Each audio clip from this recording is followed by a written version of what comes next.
마태복음 제17장 1절에서 13절까지 말씀을 읽도록 합니다. 1절 말씀.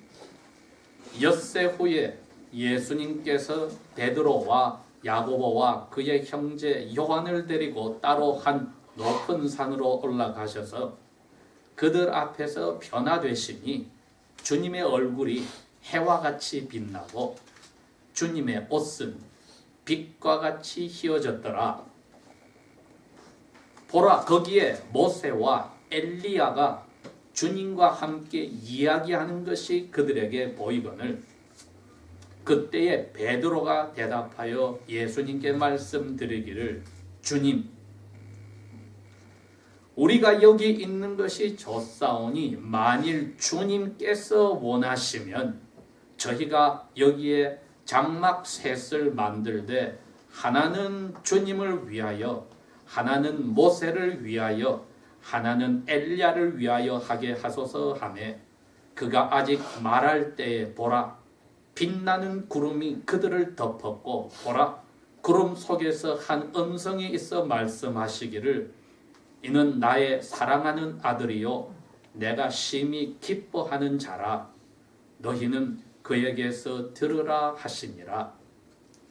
제자들이 그 음성을 듣고 그들의 얼굴을 땅에 대고 심히 두려워하더니 예수님께서 오셔서 그들을 만지시며 말씀하시기를 일어나라 두려워하지 말라 하시니 그들이 눈을 들어보매 오직 예수님 이외에는 아무도 보이지 아니하더라.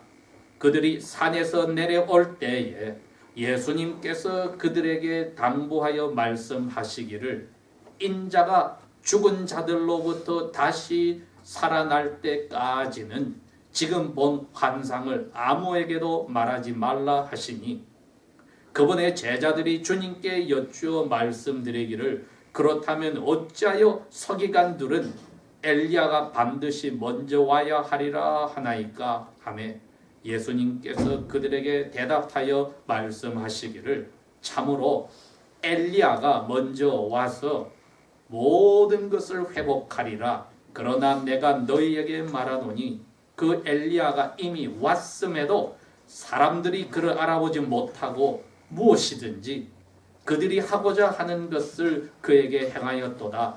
이와 같이 인자도 그들에게 고난을 받으리라 하시니 그때 제자들이 주님께서 그들에게 세례 요한에 관하여 말씀하신 줄을 깨닫더라.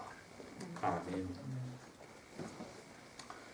여러분, 오늘이 저희들이 새해 첫 주부터 시작하여서 하나님의 은혜로 예수님의 제자로 살아가는 삶의 세 번째 말씀을 읽고 생각하게 되었습니다.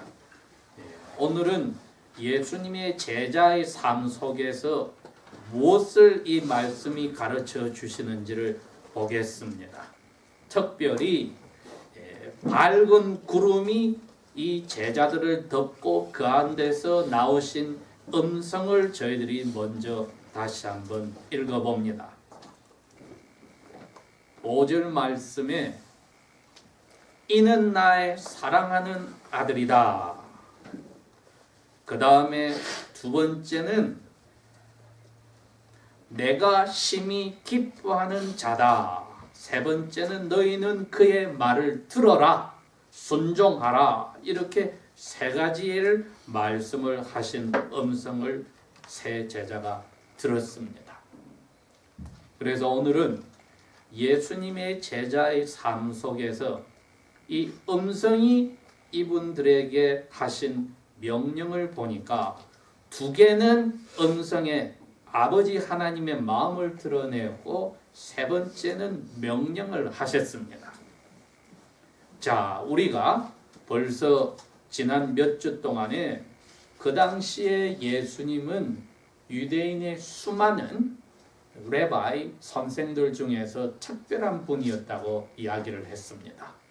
그리고 유대인 5살부터 들어가는 중고등학교까지의 선생들인 서기관, 율법사라는 사람들과는 다르게 예수님의 자리는 가장 고등학문을 가르치는 선생의 자리로서 그분의 제자가 되었을 때만이 학생이란 단어 대신에 제자를 쓴다는 말을 저희들이 이제 알게 되었습니다. 그래서 이 당시에 예수님 당시에 적어도 세 사람의 랍비가 예수님과 같은 권위를 가지고 자기가 깨달은 것을 구약 성경을 다시 해석할 수 있는 자격을 가진 사람이 있었는데 샴마이와 헬렐과 가말리엘이라는 분이었습니다. 그러니 갈릴리 주에서는 예수님이 유일하게 구약 성경을 자기가 깨달은 대로 풀어줄 수 있는 권위를 받은 분이었습니다. 이 당시에 예수님에 대해서 20세기와 21세기에 아직 갈릴리 지방에 있는 오늘날 가장 전통적인 보수적 유대교 레바이 중에 한 사람이 이렇게 증인을 했습니다. 그 당시에 예수는 우리 레바이와 다르게 권위를 가지고 해석을 자기가 나름대로 해줄 수 있는 그 레바이들 중에서도 직접 하나님에게 인정을 받은 레바이다 하고 최근에 그분이 증언을 했습니다. 즉 예수님은 하나님이 임명한 선지자와 같은 master, 그게 영어 표현은 master라는 뜻입니다. 나의 주인이라는 뜻입니다.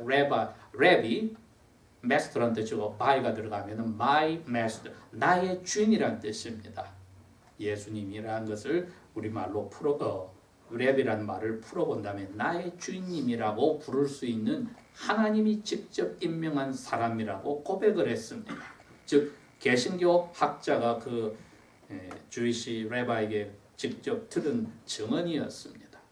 오늘 여기에 구름 속에서 음성이 들렸다는 것이 바로 그것을 증거하기도 합니다.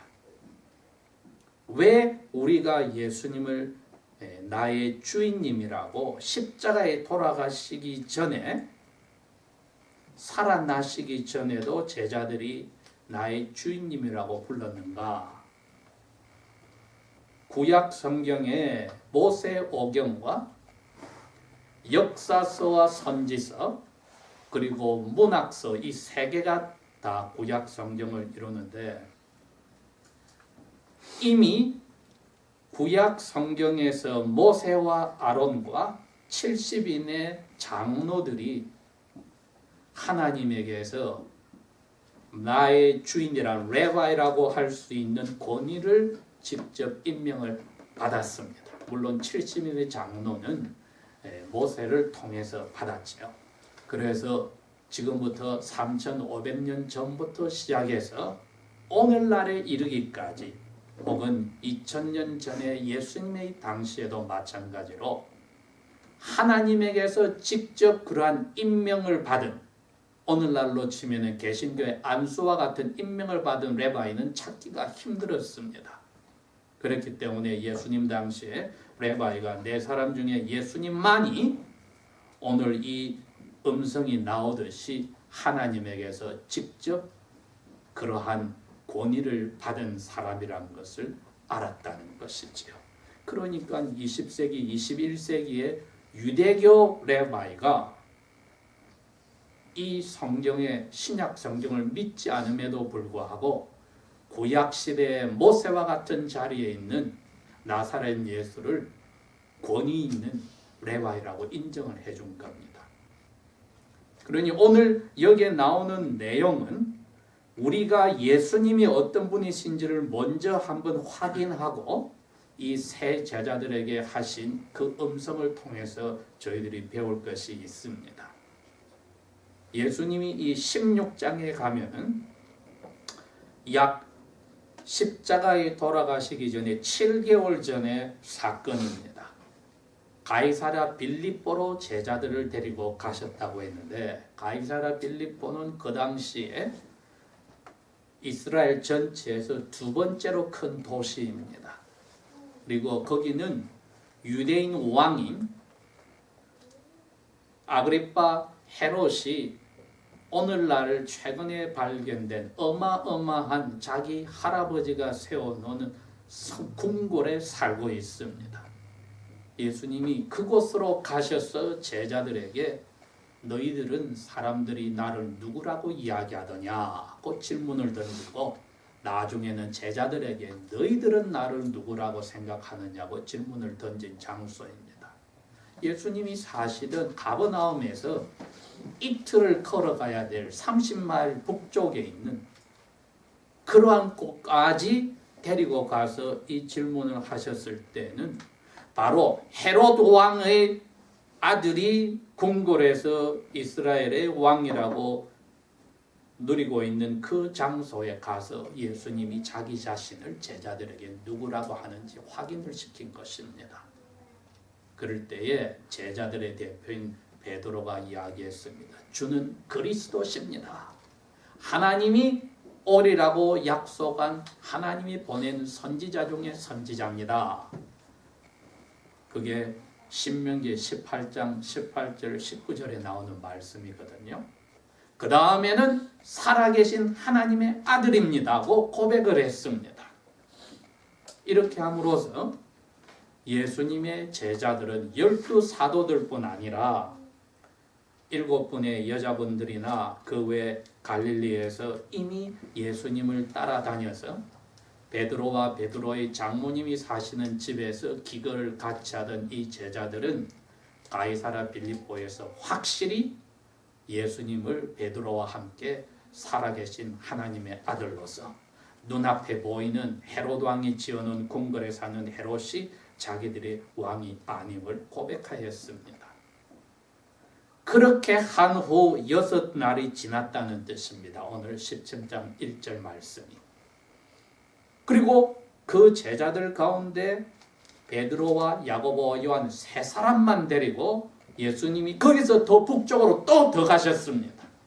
제자들은 가이사랴 빌립보에 남아있는데 그 북쪽으로 가셔서 헬몬산에 올라가셔서 산 꼭대기에서 이런 일이 벌어진 것입니다.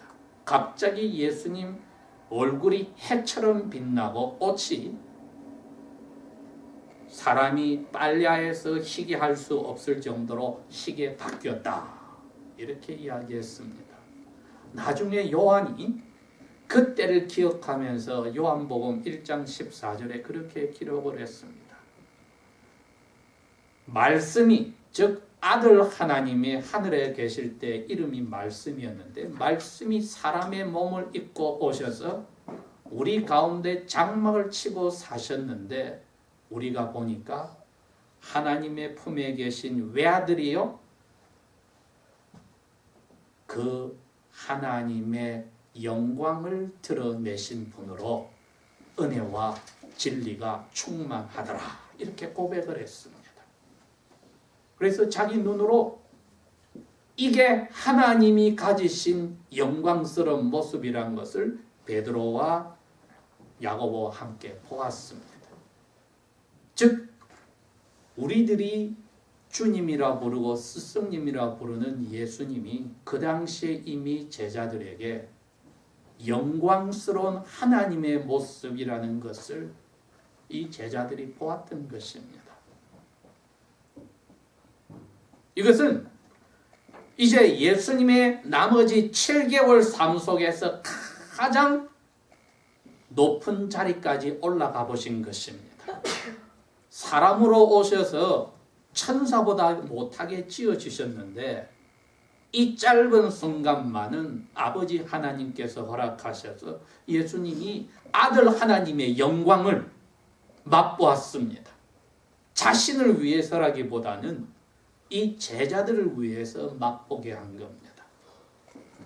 그런데 갑자기 거기에 모세와 엘리야가 나타났다고 했습니다. 자, 구약시대에는 분명하게 말씀하기를 2사람이나 3사람의 증인들이 있어야만 사람을 죽일 수 있는 범죄를 인정하고 판단을 할 수 있다고 못을 박아 놓았기 때문에 모든 유대인들의 법 속에서는 증인이 한 사람으로서는 사실을 확정하지 않습니다. 여기에 모세는 모세 오경의 대표요. 엘리야는 역사서와 선지서의 대표입니다. 이 두 사람이, 한 사람은 죽지 않고 불병거를 타고 하늘에 간 분이요. 한 사람은 하나님이 죽여서 묻어놓아서 어디 있는지 모르는 사람인데, 두 사람 다가 예수가 하나님의 아들이란 것을 증거하기 위한 증인으로 나타나서 예수님과 이야기함으로써 모든 예수 그리스도를 믿고 기다렸던 올바른 사람들은 장차 이런 멋진 영광스러운 모습으로 밝힐 것을 이미 보여주셨습니다. 그러니 사도 요한이 나중에 요한서에 말하기를 그분이 오실 때 우리도 그분처럼 바뀐다. 이건 틀림없는 자기가 눈으로 본 사실이기 때문에 담대하게 이야기할 수 있었습니다. 우리들이 그분처럼 바뀔 것이다. 그런데 당장 그 자리에 이 베드로가 그것을 보고는 이 모든 제자들의 그 가진 생각을 그대로 드러냈습니다. 여기에 당장 저희들이 장막을 칩시다. 장막이란 것은 그냥 우리가 말하는 집을 짓는다는 뜻이 아니라 이스라엘의 모든 12세 이상의 남자들은 1년에 3번 하나님의 전에 가서 제사를 지내고 잔치를 해야 되는 3가지 명절이 있는데, 첫 번째는 6월절이요. 두 번째는 77절 혹은 오순절이요.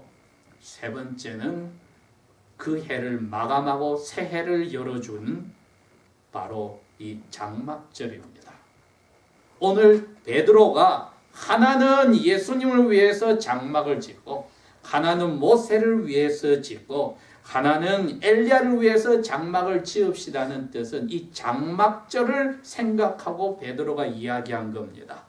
여러분, 예수님의 제자들은 이미 구약 성경을 다 외우고 있는 사람이라는 것을 우리가 잊지 말아야 합니다. 그렇기 때문에 이 장면이 떠오르고 구약의 셋 중에 모세오경과 역사서 선지서의 대표들이 나와서 예수님을 하나님의 아들로서 인정하고 대화하는 것을 보았기 때문에 이 사람들의 마음속에는 장막절의 첫 번째 뜻은 올해를 마감하고 새해를 열어간다는 뜻이나, 그 올해를 마감한다는 것이 40년 동안의 이스라엘이 사막에서 임시로 텐트를 치고 살았다는 것을 경험하는 것이고, 영적으로는 새해를 맞이한다는 것은 가나안 땅에 들어가서 안착하여 살듯이 메시아가 오시는 메시아의 나라에서는 우리가 메시아와 같이 영광스럽게 산다 하는 영적을 뜻을 가지고 있는데, 지금 베드로가 한 이야기가 그겁니다. 여기에 드디어 하나님의 나라가 이처럼 와서 영광스러운 모세도 엘리야도 예수님도 영광스럽게 바뀌어서 계신다면 장막절의 뜻이 이루어졌으니까 제가 이제 그 장막을 3개를 짓겠습니다. 주님이 원하신다면 짓겠습니다. 함으로써 장막절의 본 뜻이 이제 다 이루어졌다고 생각을 하였습니다. 저희들이 말씀을 전하는 저 자신뿐 아니라 앉아있는 우리 한 사람 한 사람이 예수님처럼 혹은 예수님의 제자들처럼 5살 때부터 17세, 18세, 20세가 될 때까지 이 성경 말씀을 묵상하고 연구하고 외우고 생각하였다면 오늘 이 장면이 우리가 그 자리에 있다 하더라도 베드로처럼 고백할 수밖에 없습니다. 왜? 이렇게 되려고 예수님을 따라다녔기 때문입니다. 스승을 따라다닌 제자들은 지난 우리가 2번에 걸쳐서 이야기했듯이 모든 것을 스승을 흉내내고 스승의 생각을 닮아가고 스승의 말을 닮아가고 스승의 성경을 해석하는 것을 닮아가고 사람들 사이에서 스승이 대화하고 반응을 보이는 것을 닮아가는 데 목적이 있기 때문에 베드로가 바로 거기에 들어간 겁니다. 우리도 선생님처럼 저렇게 바뀌기를 원합니다. 하나님의 나라는 메시아의 왕국에서는 우리가 예수님처럼 바뀔 거 아닙니까? 우리가 예수님이 원하신다면 우리도 그렇게 당신이 바뀌었듯이 바뀌기를 원합니다. 꼭 고백한 겁니다.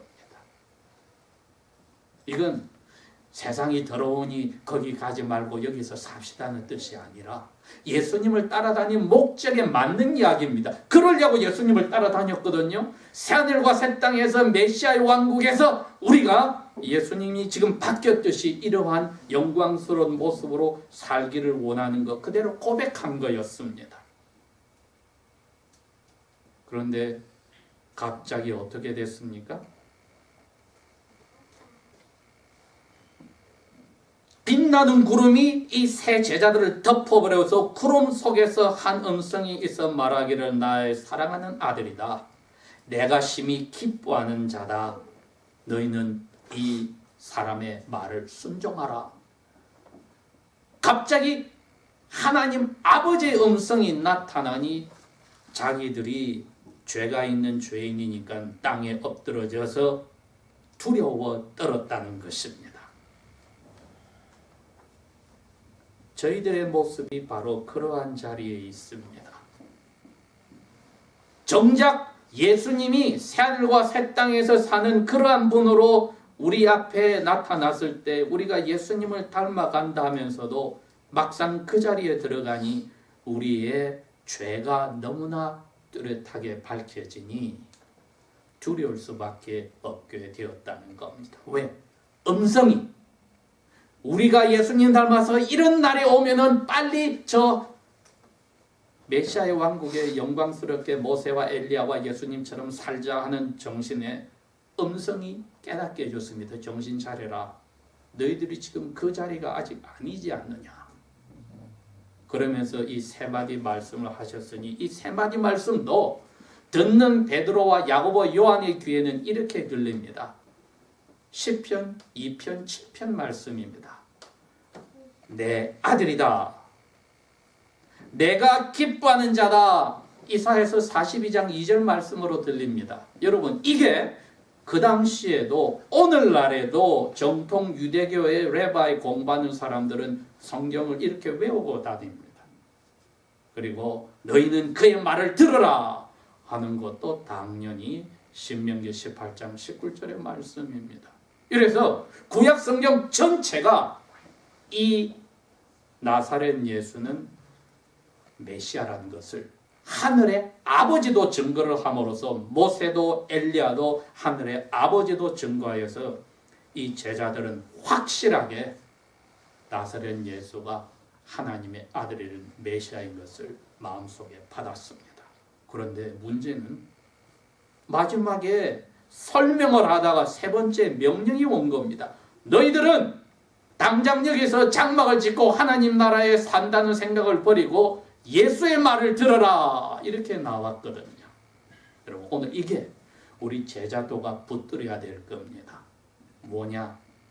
예수님을 닮아가고 예수님을 흉내내고 예수님처럼 우리가 이제는 멋지게 몸과 마음이 바뀌어서 하나님의 아들 딸로 산다는 기대만 가질 게 아니라 그까지 갈 동안에 이제 7개월 후에 예수님이 산으로 내려가서 예루살렘 가서 잡혀 죽고 살아나시는 그 비참한 과정이 남았을 때 제자들도 나중엔 일일이 한 사람씩마다 그런 어려운 죽음의 자리로 가는데 그 과정을 빼먹어서는 안 된다는 겁니다. 이것이 순종이 아니고는 안 됩니다. 예수님이 가르치신 모든 말씀을 순종하라고 하늘의 아버지께서 하신 음성은 오늘날 우리에게도 와야 합니다. 그래서 예수님이 베드로와 그런 말을 했음에도 불구하고 구름에서 아버지께서 나오신 음성을 들은 후에 제자에게 왔습니다. 벌벌 떨고 엎드린 제자들에게 와서 만져주어서 이야기합니다. 일어나라. 두려워 말아라. 너희들 명령 들었지? 내 말에 순종하라는 명령 들었지? 이게 메시아의 왕국이 아니야 아직. 그러나 너희들 그 영광체가 뭔지 맛보았지. 그때까지 내 말을 순종해. 내려가자. 그 대신 너희들 본 거 누구에게도 이야기하지 말아라.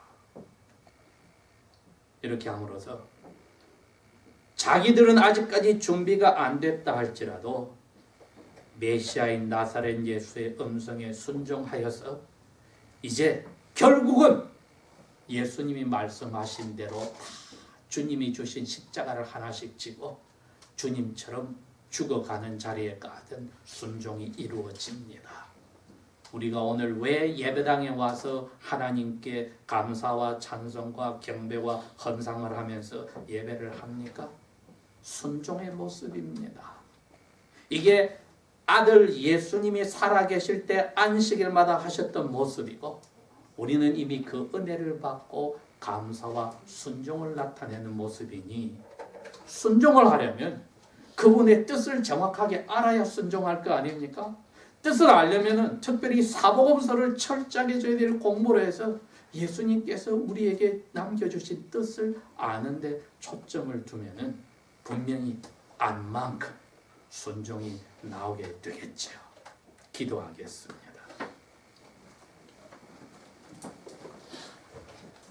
아버지 하나님, 우리에게 은혜를 주셔서 그 당시에 있던 제자들의 마음도 저희들이 깨닫고 또 그 후에 아버지의 음성을 통하여 저희들이 예수님의 위로와 예수님의 말씀을 순종할 수 있는 자리에 간 것을 깨달았습니다. 우리의 원하는 것이 아버지의 뜻을 따르는 그 예수 스승님의 마음과 같아지기를 저희들이 간절히 기도합니다. 우리의 원하는 것이 아버지의 뜻을 이루는 예수님의 가족의 그러한 원함이 되게 하여 주십시오. 예수님 이름으로 감사 기도합니다.